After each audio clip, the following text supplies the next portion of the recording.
السلام علیکم 47 سے پہلے ہندوستان رنگین کبوتروں کا گھڑ رہا ہے۔ اس دور کے ٹیڈی کبوتروں میں جو سپر کوالٹی ٹانگوں میں آئی ہے وہ رنگین کبوتروں کی وجہ سے ہی آئی ہے۔ اتر پردیش، امرتسر، لکھنؤ، حیدرآباد، کشمیر کے دو ہی ڈسٹرکٹ ہوا کرتے تھے، district Baramulla, district Anant Nag. District Baramulla city ہوا کرتی تھی اور سری نگر ڈسٹرکٹ اننت ناگ کا حصہ تھا۔ لاہور، کراچی، علی گڑھ، پشاور، راجستھان، ٹونک، ان سبھی جگہ رنگین کبوتر پالے جاتے تھے۔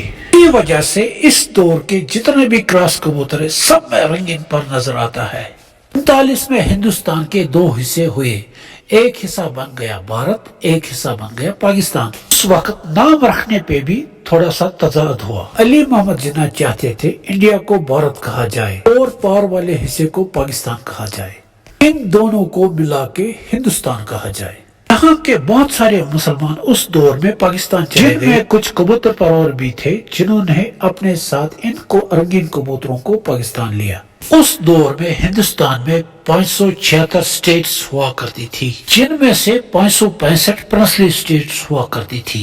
11 برٹش پروونسز تھی جن کو ڈائریکٹ برٹش رول کرتے تھے۔ نیوکیٹ سیریل ریڈ کلف، یہ بندہ انگلینڈ سے یہاں پہ لایا گیا اور اس بندے نے خونی لکیر ہندوستان پاکستان کے درمیان کھینچی۔ جب برٹش گورنمنٹ کے گورنر لارڈ ماؤنٹ بیٹن نے اعلان کیا ہندوستان کو آزادی دینے کا، اس وقت کے لیڈرز جن میں نہرو، گاندھی، بھائی پٹیل، علی محمد جناح نے مسلمز کے لیے الگ ملک لینے کی ڈیمانڈ کی۔ ان ایریاز میں مسلمانوں کی پاپولیشن زیادہ تھی، ان ایریاز کو پاکستان کو دینے کا فیصلہ کیا گیا۔ اس دور کے ہندوستان کے سیاسی لیڈروں نے چال چل کے لارڈ ماؤنٹ بیٹن کو آزادی کے بعد بھی گورنر بنا لیا۔ محمد جناح نے خود کو پاکستان کا گورنر جنرل بنایا۔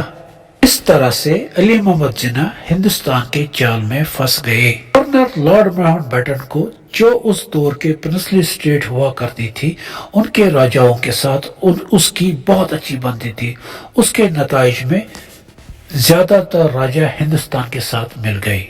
لاسٹ پہ 3 اسٹیٹیں بچی جن میں جوناگڑھ، حیدرآباد، کشمیر، جن کی پاپولیشن یا تو مسلم تھی اور راجا تھے ہندو۔ کچھ اسٹیٹس ایسی بھی تھی جن کے راجا مسلم تھے اور پرجا ہندو تھی۔ اس وقت کشمیر کے راجا ہری سنگھ تھے، نہ تو پاکستان کے ساتھ ملنا چاہتے تھے اور نہ ہندوستان کے ساتھ، وہ آزاد رہنا چاہتے تھے۔ اس طرح سے یہ رنگین کبوتر دونوں ممالک کے پاس ہے۔ جن کبوتروں کی ہسٹری ہمارے کشمیر کے پچھلے 800 سالوں سے ہے۔ اگر کوئی دوست پوری ہسٹری جانا چاہتا ہے وہ کمنٹ کرے، میں اس کو کمنٹ میں جواب دے کے پوری ہسٹری بتاؤں گا۔ اس طرح سے اس دور کے جتنے بھی ٹاپ رینک کبوتر ہیں سب میں رنگین پر ہے۔ یہ مٹھو لالی صاحب کے لال بادشاہ کبوتر ہو یا ملک مبشر صاحب کے کبوتر